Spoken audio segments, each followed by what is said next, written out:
Heroes and heroines of all ages. When the world tells you to get a life, you're always welcome at the One Up Block. My name is Dan the Man, your host, and welcome back to another episode of Let's Play Kingdom Hearts Re-Chain of Memories. When we last left off, we got to fight the bitch Larxene, and she basically made Sora feel terrible about forgetting about Naminé, which is the name of the girl that we've been apparently thinking about, so, you know, hey, at least there's that, but Sora wasn't too happy about having to be reminded of her by a bitch, and now we're gonna need to go further up to figure out more about this story. So, without further ado, let's hop into Neverland, shall we? Because, as you know, we are off to Neverland. Banny down, bam, banny down, bam, banny down. Yeah, we're gonna skip these events as usual. But there's something different about Neverland when we first start off. We actually get the ability to glide, which is almost entirely useless except for something that we're literally about to do right now. We have to backtrack. We have to backtrack to Winnie the Pooh. We've got to backtrack to Winnie the Pooh to get that one chest that I mentioned back before in the last episode. So I'm gonna get there without you having to watch. So yeah, I'll see you in Winnie the Pooh. Alright, and once you reach the part with Tigger and Roo, you're going to want to hop on this stump and then glide over. And what we get inside is kind of useless unless you're going for all the cards. It is the Spellbinder card. It's a Keyblade. It's not really all that fantastic. I mean, it's another Keyblade. And once again, from the power of movie magic, we have made it back to Neverland. There's a couple of things that I want to show off while we're in here before we head straight to the boss fight. This area looks like the inside of the ship from Kingdom Hearts 1. We will not see London at all in this part. It's just going to be straight up Hook's ship, no matter what you do. But there is something there's a new card we can find here, a new map card. And the way you get it is you have to have, you don't have to have it, I don't think, but you have a higher chance of finding it. Is if you have full map cards, which are the cards that you get at the end of battle to use to open doors. If you have all the amount of map cards you can have total, you can then go into a random fight, and when you finish, as long as you're on the second half of the Castle Oblivion, which is starts with Winnie the Pooh, like we did, or anything at this second half of the stage, right? You will get a new card, which is kind of rare. But again, having all map cards that you can possibly have at any one point will help your chances of finding one. Hopefully it doesn't take me too long to find one of these because I'm kind of sick of being here.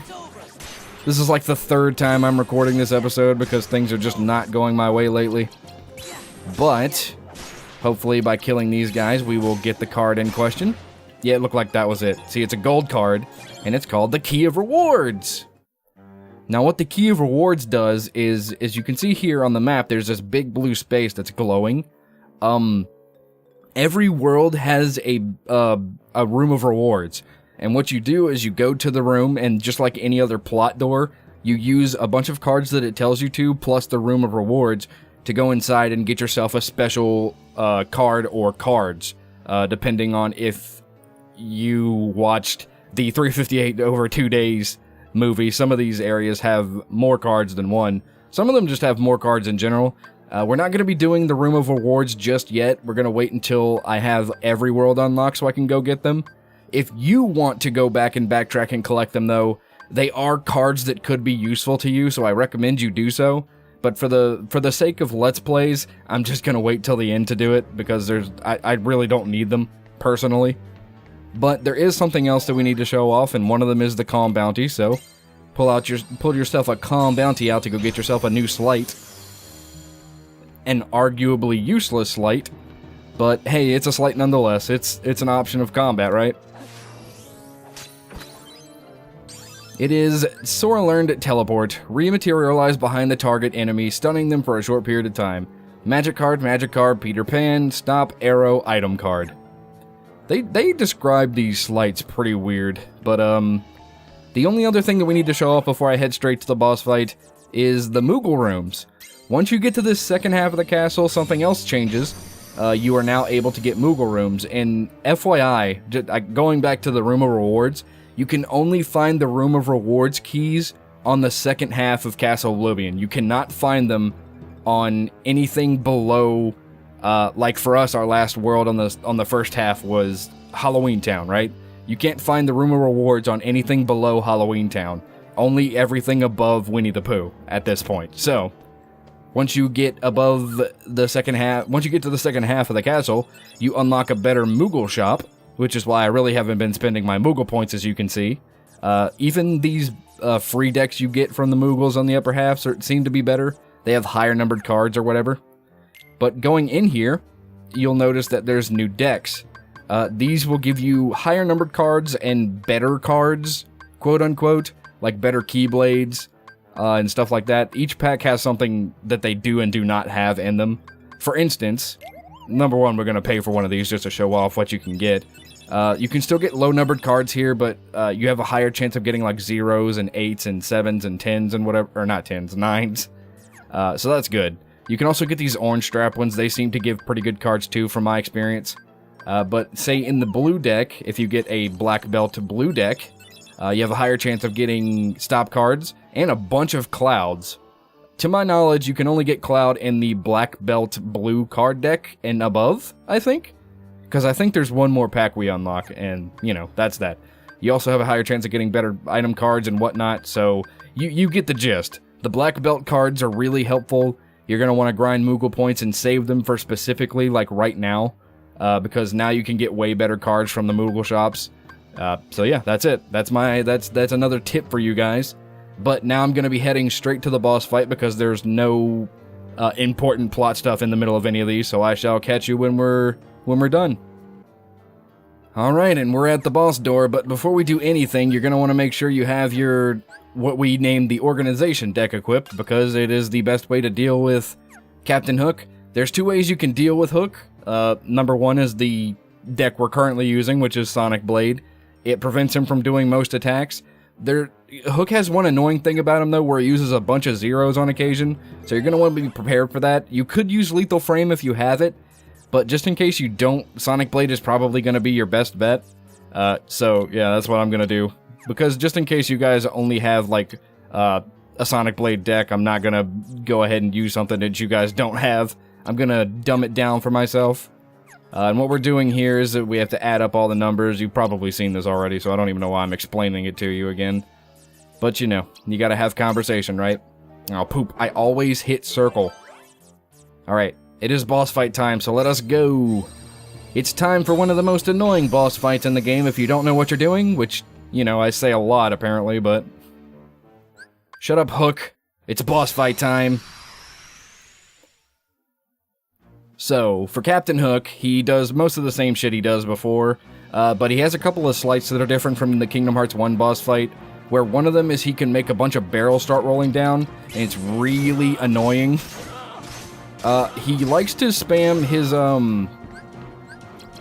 he likes to spam zero cards a lot, and it's really freaking stupid, so you kind of want to be careful of that. As you can see, Sonic Blade does not do that much damage, but because he's so stunned by the end of the animation, you can immediately do another Sonic Blade and keep hitting him. So, you know, you also want to make sure you have potions to refill your attack cards like I do. You mostly want to use them in a slate with some high cards so he doesn't get broken. But the problem with Captain Hook is he spams zero cards sometimes, so sometimes you're just going to get screwed over. So if you're like me and you're playing a very glass cannon Sora, then sometimes you might just die and there's nothing you can do about it, so just be prepared for that. But as you can see, I mostly almost kill him, and then we just have to drop this, get our cards back. Expect him to do some zeros sometimes, but if he does a regular attack, you can take that opportunity to card break him, which stuns him, and then keep doing more Sonic Blades, and without much effort, he goes down. We could have had a bad time there, but we didn't, because I knew what I was doing. Don't worry, guys.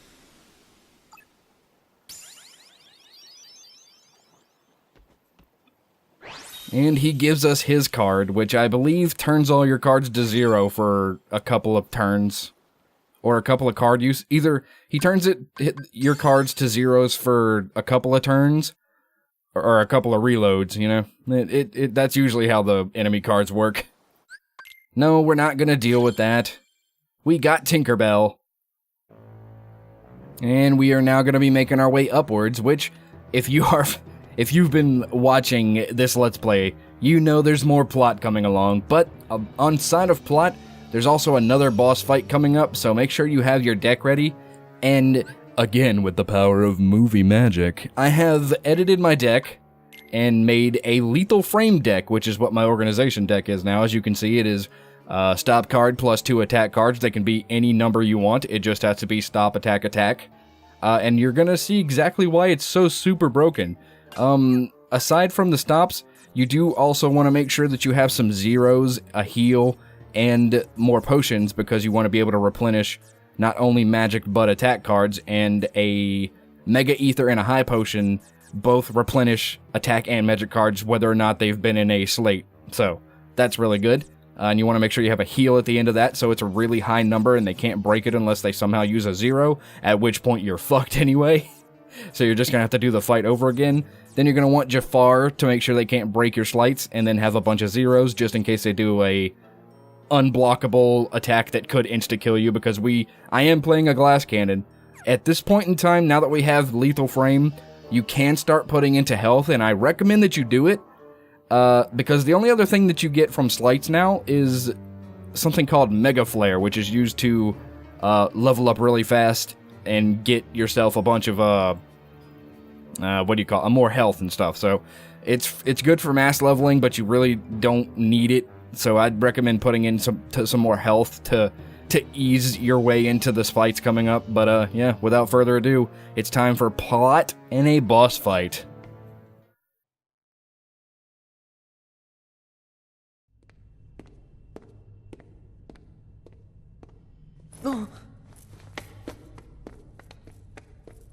Take the hint. I told you to go home. Not until I rescue you and Namine. I don't remember ever asking you to rescue me. Did you forget? Kyrie's there, waiting for us both to come home. You're the one who forgot. I told you at Kingdom Hearts when we closed the door. Take care of Kyrie. Give it up. I'm not going back to the islands. For anything. It's not just for Kyrie. What about the rest? You can have those losers. Already forgot him. That's enough. What about you, Sora? Do you actually remember what they all look like? Of course I remember.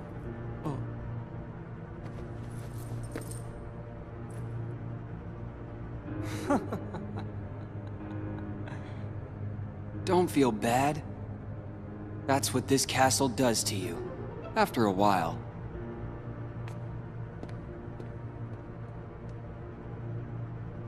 It's good.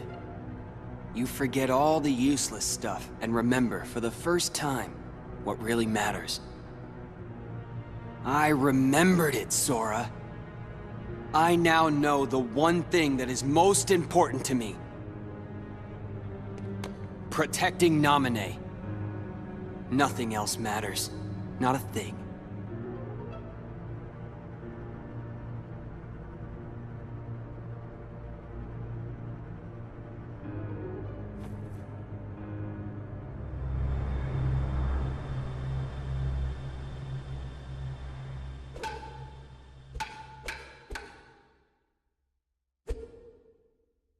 Hey, Riku. I think I'll jog your memory. Go ahead and try.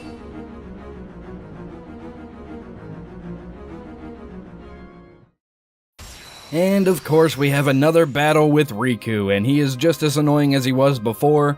There's no need to really explain what he does. All that needs to be explained is what we're going to do to him, and that is hopefully not get stunned, and we're going to do ourselves lethal frame. He got a good hit on me, but he won't get another hit on me, because this is lethal frame. Lethal frame causes stop, or casts stop, freezes the opponent in place and they can't move, And then once that's happened, you do like a samurai swipe and hit him a bunch of times, and it does a shit ton of damage. Most of the time, your enemies will not be able to avoid this, and even if they do and you end up dying, and you're a glass cannon like I am, you can see how easy it is to just keep, like, retrying the battle and just doing this easy strategy of spamming triangle, because he can't do anything about it, and as long as you have really high cards in your slights, his slights can never destroy yours, and you will end up destroying him. He can drop a 0 on you, which sucks, but most of the time you'll be lucky and he won't do it. And like I said before, even if you die, you could just retry the fight and kick his ass anyway. There's a lot of RNG to Chain of Memories when you play it like I do, but I mean, it's not terrible. Again, you can start putting into HP if you want to. I probably will off screen when I start to grind a little bit because I get nervous at the end of the game. But for now, I'm just going to keep dumping into CP because why not?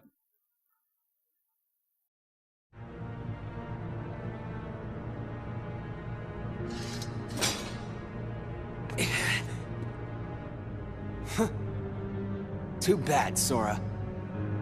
You can fight me all you want, but I still won't remember a thing. Come on, Riku. Let's quit fighting. Let's go help Naminé. Together, right. So like you. Sora, you're always trying to worm your way into my heart. Hold on. When did I ever do that? Huh. You forgot that too? You never cared. It never mattered to you!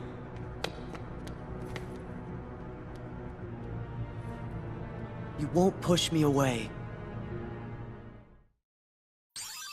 And we learned Magnet Spiral for some reason. Pulls enemies closer before attacking them. Gravity, gravity, and an attack card. So Riku is still being a piece of shit, but he's our friend and we won't give up on him. Once you help Riku get his memories back, you'll be friends again in no time. Riku is so stubborn. Has he always been like that?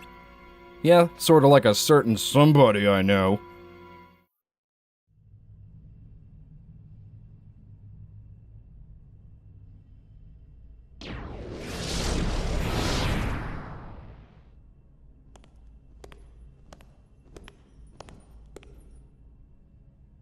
Does it hurt, Naminé? Watching your two childhood friends fight, all because of you. You have my sympathies from the heart. But don't waste your time. We nobodies can never hope to be somebodies.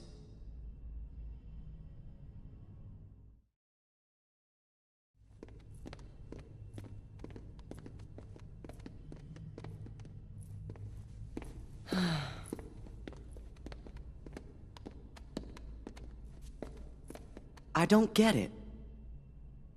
Riku and I, we both want the same thing.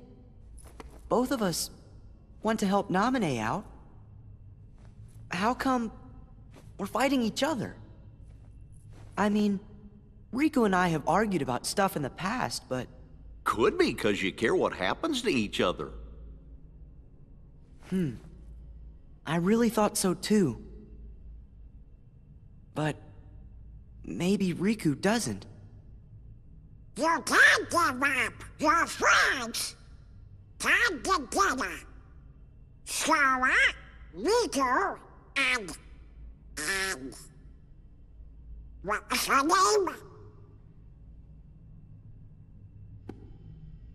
name? It seems our memories are fading mighty fast. Sora, we gotta hurry. I bet Riku will come around if you just talk to him. You're right. We three were never apart.